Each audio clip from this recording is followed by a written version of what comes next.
My name is Suryo. This incident happened when I was 20 years old, and it will keep being the most terrifying moment of my life. I was born in Java, however, I spent my childhood to high school education in Sumatra. After finishing my high school, I decided to continue my education in my homeland in Java, specifically Solo. Although I have Javanese blood, but in reality I don't really have an understanding of the culture and custom of my ancestors. One day, Mr. Aryo, my uncle, the older brother of my mother, was going to hold a celebration to marry his eldest son. For that purpose, I had to stay at my cousin's place in Cemoro Sewu Market, East Java. It's normal for us. If there are relatives who want to hold a celebration, then we will help him, from preparation until the event is over. The nature of mutual cooperation is so closely ingrained that it is an ancestral heritage that is still ongoing today. Initially, I planned to go to Cemoro Sewu area by driving a car with my parents and other relatives. Unfortunately, there are a lot of college classes that I have to attend that day, so I decided to go alone following the others group who left first. I rode my motorcycle alone down the hilly road for about 2 hours. By sunset, I arrived at Cemoro Sewu area. Ridiculously, as I approached Cemoro Sewu gate, I actually felt like urinating. However, because I couldn't find a bathroom, I was forced to urinate on the side of the road, behind a tall, shady tree. After finishing my business, I finally resumed my journey. However, I don't know what happened. During almost an hour drive, I'm like circling in the same place. Panic began to overwhelm me because it was getting dark and there were no other motorists passing by. Total silence, eerie feelings around me. From the head of the road that I tread, I could see another city lit up with a beautiful flashing light down there. After circling a few times, I felt tired and frustrated, so I decided to stop at a wooden house belonging to an uninhabited resident. While waiting, maybe there will be other drivers passing by. Feeling tired makes sleepiness overtake me. With a backpack and a makeshift jacket, I lay down on the bamboo cot of an empty house. Times passed by. I don't know for how long that I fell asleep. Suddenly my eardrum heard the noise of people walking back and forth. I woke up, opening my eyes, and this place is now crowded like a market. Little boys were running around and a few adults were busy haggling over merchandise. I'm glad I'm not lonely anymore. I go out and walk around the traditional market. Various kinds of snacks and necessities are sold here.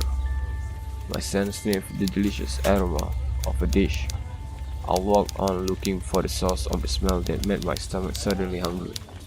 Satay, satay, satay, Shouted a middle-aged woman offering her wares to passerby. Excuse me ma'am, I'd like to buy the satay please, I said while sitting on the bench available near the shop. Strangely, the satay seller seemed indifferent. He kept shouting loudly offering his satay. Looks like he having trouble hearing. I tried once again while rubbing his shoulder. Ma'am, I want to buy, I shouted, raising my voice. The atmosphere that had been boisterous was suddenly became quiet. They were silent for a moment. All eyes were on me. Confusion hit me. What is it? Am I wrong in my words? It didn't take long though. The situation returned to its original bustling and boisterous nature like a market. son. If you come here, you have to give a greeting. Just eat this. You don't have to pay. If you ever reach your destination, don't look back, said the satay seller woman while giving me a packet of satay.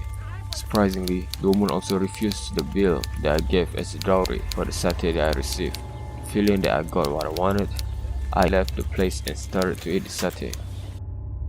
After finished eating, I went to continue my journey. If you ever reach your destination, don't look back. If you ever reach your destination, don't look back. If you ever reach your destination, don't look back, I kept repeating the words of the female satay seller earlier. The more I repeated the words, the more they bothered me, creating a sensation of curiosity in me, forcing me to look back at the market location I had just left. When I foolishly violated the prohibition and looked back, I was shocked beyond measure. A strange sight ignited the hair of my spine for a moment. Dozens of creatures with scary forms filled the place. I was scared to death. My legs were weak. Even so, I tried to run as hard as I could, but my legs didn't move an inch. I covered my mouth because suddenly I felt something moving gently inside my mouth. I felt nauseous. My stomach was churning. My mouth was full of something moving. Panic, I spit out the content of the food I just ate on my palm. It turned out to be a disgusting maggot that came out of my mouth and fell on the ground. The maggot were moving around in the pool of my saliva. Feeling disgusted, I vomited everything that I just ate. Just as I thought it was all maggot. It's not the delicious satay that I thought it was. I cleaned the remnant of the maggot in my mouth by spitting it out many times. When I saw the banana leaf package that contained satay, it turned out to be maggot and was rotten, mushy, blackened flesh. I was shocked to see all of this sight. That means I'm not eating satay, but maggot. I trembled just by thinking of it. My leg felt weak. So yo, come here. Come with me. I will show you the way home, said the figure of an old man who suddenly was beside me. Remember, Suryo, when going to your destination, don't ever look back. Whatever you hear, whatever you see, and whatever you feel, ignore it. Who are you, Grandpa? The old man smiled without answering my question. While patting my shoulder, the old man helped me to stand up. I followed his footsteps up the who, despite his advantage, still looked dashing when he walked. The night was getting darker. On either side of the road they were filled with tall and large trees. The sound of wild animals occasionally appeared, giving rise to a mystical aura that gave me endless chills. The sound of giggling appeared among the grove of trees. When I turned to the side, I saw the figure of a Kuntilanak sitting on a tree, laughing and giggling. My knees feel boneless. It feels like I can't continue my steps. Remember, Suryo, whatever happened, don't look back.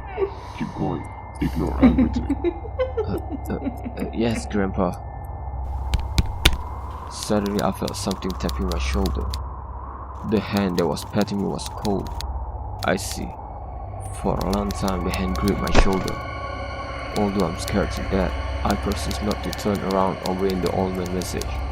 A strong wind blew from behind me, making me stagger a little forward. The sound of footsteps followed my steps.